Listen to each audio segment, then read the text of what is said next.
Krásny deň vám dnes prajem.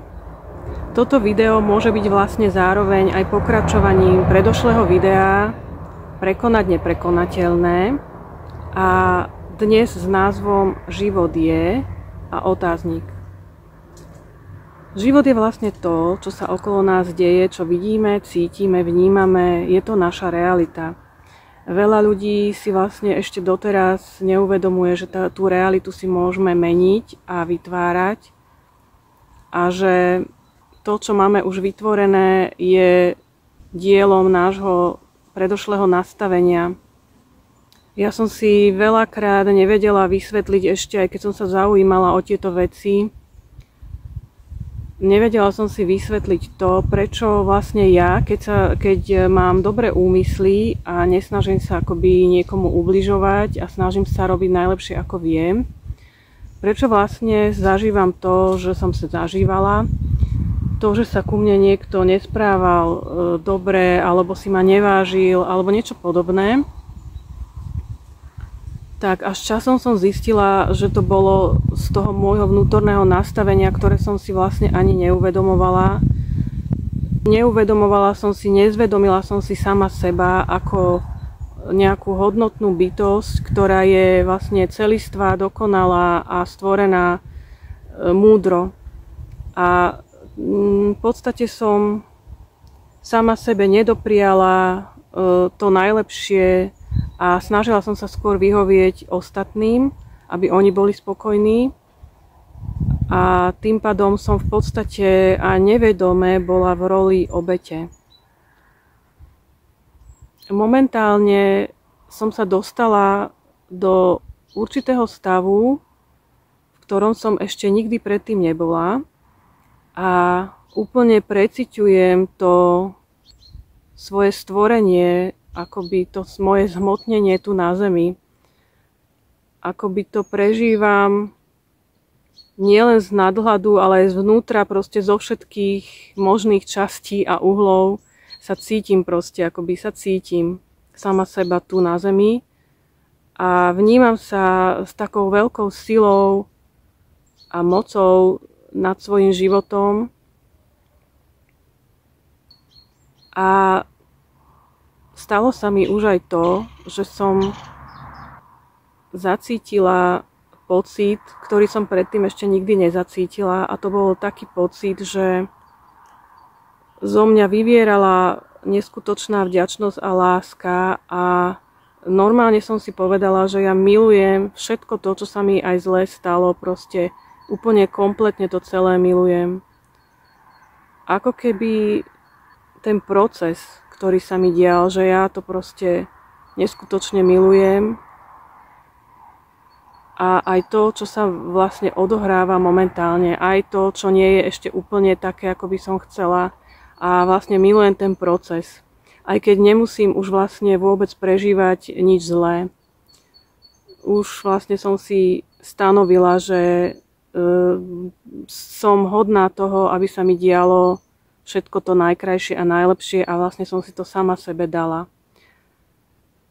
A prežívam to, čo som ešte nikdy neprežívala, že môžem byť šťastná aj nezávisle na iných ľuďoch alebo na tom, že či mám alebo nemám partnera, a vlastne spokojnosť a radosť sama zo seba a zo svojho vlastného života. Začala som akoby vnímať to, ako reagujem na určité veci a okolnosti a prečo tak reagujem, alebo prečo cítim to, čo cítim. A vlastne môžem povedať, že tým, že navnímavam sama seba viac a viac, sa dostávam akoby do tej prítomnosti a neriešim vlastne až tak veľmi to, čo sa deje, i keď určite áno, pretože si niečo vytváram a napracujem na tom a dávam tomu myšlienky a energiu, určite áno, ale tým, že sa sama seba navnímavam a vlastne sa aj spozorujem, že niečo, čo som si vytvorila a začalo sa to na tom pracovať a sa spustilo proste úplne nádherne niečo, tak ja som začala ako keby niekedy vytvárať tlak a sama seba akoby stresovať, že ešte toto, ešte toto, ešte toto. V podstate vtedy som si uvedomila, že je potrebné sa zastaviť, začať zhlboka dýchať, vlastne sa tak akoby upokojiť a nebrať to tiež zase znova až tak vážne, alebo tak na silu, alebo neviem, proste je potrebné, aby človek neustále sa vracal do toho svojho vlastného stredu a môže sa ukazovať v tej realite ešte aj niečo, čo nie je príjemné a ktoré bolo ešte vytvorené z predošlej reality, alebo má vám to ešte niečo ukázať. V podstate ja už verím tomu, že to, čo mi prichádza nepríjemné, buď to bolo z predošlej reality, alebo prišlo mi to niečo ukázať, ma nasmerovať a akoby sa znova dostať do stavu toho prirodzeného prúdenia. A ešte celkom pekná vec, ktorú som si uvedomila, je, tak ako bolo v tom Pokojnom bojovníkovi, to, že vlastne tá cesta je cieľ. Alebo že treba si užívať tú cestu a nie dávať pozornosť až tak tomu cieľu. Ale zároveň som si uvedomila, že síce sa ten človek teší na ten cieľ, ktorý chce dosiahnuť a užíva si tú cestu k nemu. Na druhej strane som si však uvedomila, že je aj taká možnosť, že keď mám nejaký cieľ napríklad nepríjemný, že ktorý musím spraviť. Napríklad, poviem úplný príklad, ktorý môže byť úplne od veci, ale mám ísť napríklad na poštu a mne sa tam vôbec nechce. Viem, že absolútne sa mi tam nechce ísť, ale viem, že vlastne nemám v podstate vtedy inú možnosť, pretože je potrebné urobiť niečo, čo mi slúži. To ísť na tú poštu v celom kontexte mi slúži v niečom, že napríklad zarábam tie peniažky alebo mám niečo, čo ma baví. A práve vtedy, keď sa mi nechce, tak vtedy si poviem, že nezameriavam sa na ten cieľ, na tú poštu, ale idem si užívať tú cestu. Čiže buď keď idem pešo, tak sa proste úplne si to užijem, tú cestu, ako kráčam, ako idem, alebo si sledujem tú cestu autom, keď idem autom, alebo môžem si povedať, že veď môžem stretnúť niekoho, kto mi rozjasní deň alebo podobne. Takisto to preciťovanie samého seba, napríklad pri cvičení. Veľakrát som cvičila tak, že hlavou som si povedala, že idem si zacvičiť a vlastne som chcela to už mať čím skôr za sebou, že ešte tento cvik, ešte toto a toto a vlastne som sa sústredila skôr na to, že mám cvičiť a že či to splním tú úlohu, či to vykonám všetko, ako keby tou hlavou, ale zistila som, že vlastne môžem to robiť aj tak, že si vlastne plne užívam svoje telo a vlastne sa naučím milovať svoje telo, i keď mám možno pár kil navyše a môžem naozaj si to vychutnať, každý jeden pohyb, každý nádych. A vtedy vlastne prichádzajú také nádherné pocity človeku a sa mu tak zlepšuje ten život a je to úplne skvelé, tento prítomný okamih, ktorý môžeme neustále niekoľkokrát za deň vlastne si znova zvedomovať. Týmto, že toto robíme, že sa ukotvujeme v tej prítomnosti a že si navnímavame seba, čo práve chytám, čo práve robím, ako práve idem, ako umývam riad alebo čokoľvek, tak vtedy si vlastne zosilujeme to svoje pole, ktoré je okolo nás, neviditeľné elektromagnetické pole a my si ho tým zosilňujeme. A tým, že si ho zosilňujeme, vytvárame určitý magnetizmus, ktorý nám priťahuje tie príjemné veci do života. A tie, ktoré patria k našej duši, k našej osobe. Ďalšia vec je, čo mi pomohlo, sa dostať do takéhoto stavu je zahodiť všetky programy a myšlienky a postoje, ktoré možno nie sú ani vedomé, ale môžu byť nevedomé, ešte prebraté z detstva alebo zo školy alebo od niekiaľ. Sú to také presvedčenia, ktoré ani nemusíme vnímať, napríklad, že po smiechu príde plač. A ja som si toto veľakrát už uvedomila, že ja keď sa začnem radovať a tešiť sa z niečoho, tak podvedomí mi už išla taká pesnička alebo taká podvedomá reakcia na to, že toto nebude trvať väčšine, to bude len chvíľu a potom zase mi príde niečo nepríjemné.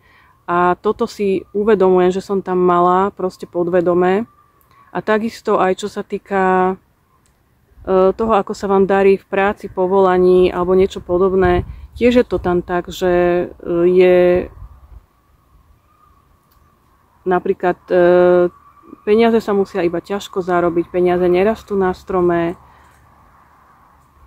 Napríklad veľakrát sme mali, aj ja dokonca som mala také presvedčenie, že keď niekto bol bohatý, mal naozaj veľa peňazí, tak som hneď si myslela, že to bolo nečestne zaobstarané a podobne. Takže všetko som vyhodila vlastne z tej hlavy, respektíve dala som si už len jedno jediné nastavenie, a to, že odstraňujem všetky svoje doterajšie myšlienky alebo postoje alebo programy a nastavujem si iba jeden jediný, a to je ten, že mám akoby čisto a jasno a to moje vlastné bytie alebo tá moja podstata, ktorou som, si pritiahne len to najlepšie a najkrajšie a tak, že sa nebudem obmedzovať a dávať si žiadne hranice. Nech to prúdi ku mne tak, ako má, v takom množstve, ako má a ako mi je dobre a príjemné a aby som sa cítila vlastne na tomto svete dobre a mohla tvoriť a robiť pre seba aj pre ostatných to, čo mi robí radosť. Treba si vlastne uvedomiť tú svoju podstatu, kým sme a tú svoju dôležitosť a mať k sebe tú úctu. Keď si toto uvedomíme a nacítime sa s tou veľkou silou, ktorú máme a mocou a hodnotou, tak sa nám vlastne usporiadajú aj vzťahy v živote, aj všetko vlastne sa dá na poriadok, do harmónie s nami.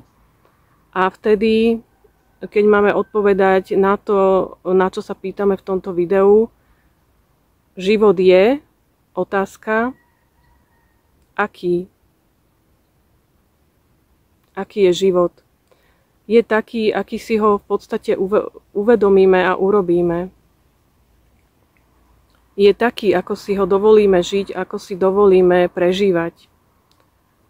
A je taký, aký si chceme venovať a môžeme povedať potom, či život je ťažký, život je krutý, život je nespravodlivý, alebo si môžeme povedať, život je nádherný, život je kúzelný, život je magický, život je úžasný, život je krásny, život je ľahký.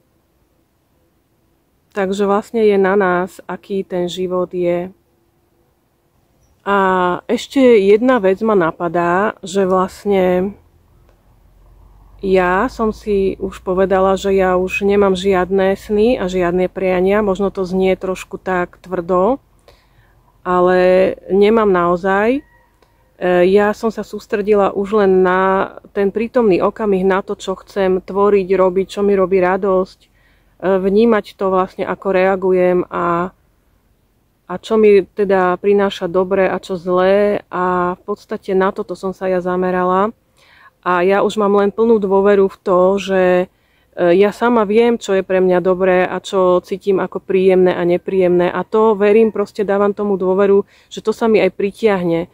Ale nemám ako keby z hlavy tie priania a očakávania a sny.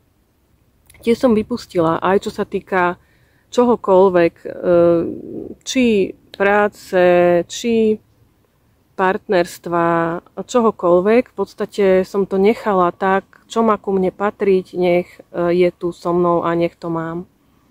A ja tomu naozaj verím a sa mi to naplňa postupne. To nemusí byť úplne hneď, ani neočakávam, že kedy to bude, ako to bude. Proste ja si len užívam to, čo mám a to, čo je.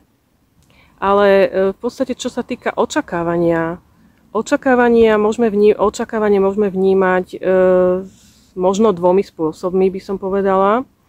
Jedno očakávanie také je to božské očakávanie, ako keby to prirodzené, to je to, že očakávam to najlepšie pre seba, to je to správne, ktoré je prirodzené, ale očakávam to tak, nie že na silu, alebo proste len v pozadí. Je to takéto očakávanie z toho nášho stredu, z toho, že my vlastne to vieme, že všetko môžeme mať, čo potrebujeme, a to je to očakávanie, že s tou istotou.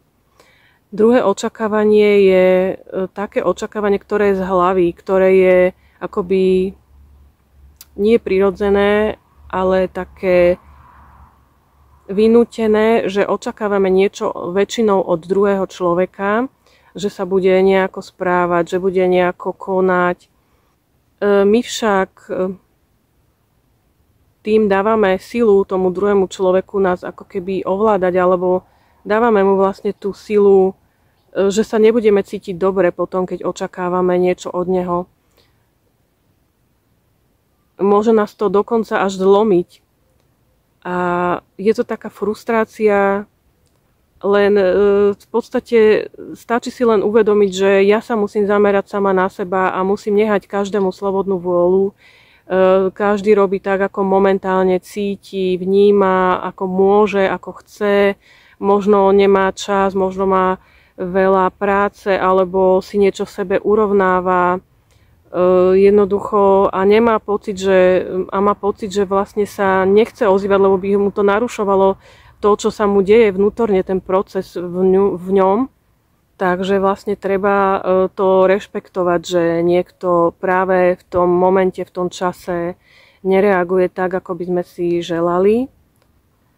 A tým si v podstate vieme udržovať aj nejakú tú sebahodnotu v tom, že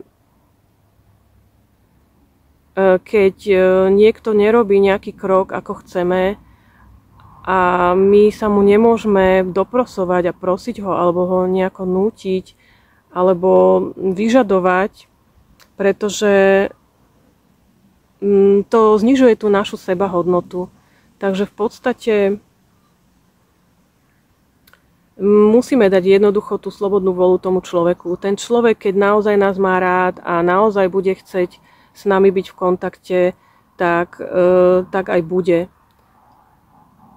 A buď sa ozve sám, alebo pri nejakej príležitosti sa to možno môže rozvinúť, rozbehnúť. Nikdy nevieme a keď to tak nemá byť, tak pre nás nech je to najlepšie, čo má byť. Takže, milí priatelia, kľudne si odpovedzte na túto otázku, aký je život. Prajem vám, aby bol naozaj krásny, spokojný, radostný, aby ste si ho užívali, aby ste cítili vďačnosť a lásku za to, čo máte a za to, čo si sami vytvárate. Pekné dni vám prajem. Dovidenia.